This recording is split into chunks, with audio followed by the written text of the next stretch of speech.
हमारा तो दौर आएगा। सर्वप्रथम मला फक्त 4 जिल्ह्यांना एकच सांगायचे, सातारा,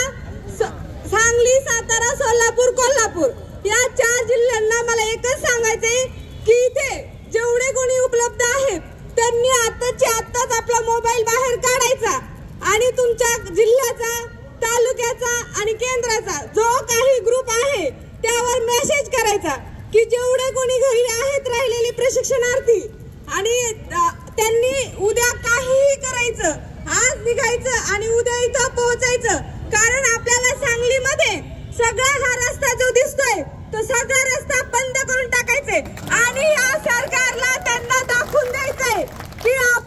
आपली संघटना आणि आपली युनिटी काय आहे म्हणून, त्याशिवाय हे सरकार आपल्यासाठी कोणताही निर्णय घेणार नाही। त्यामुळे 4 जिल्ह्यांनी लवकरात लवकर आपला मोबाईल बाहेर काढायचा आणि आपल्या जिल्ह्यामध्ये, तालुक्यामध्ये हा मेसेज करायचा।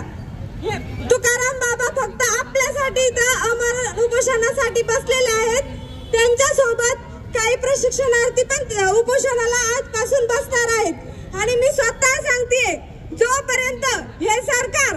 आपल्यासाठी काही निर्णय घेत नाही तोपर्यंत मी अन्नत्याग करत आहे। आणि सर्व महाराष्ट्रातल्या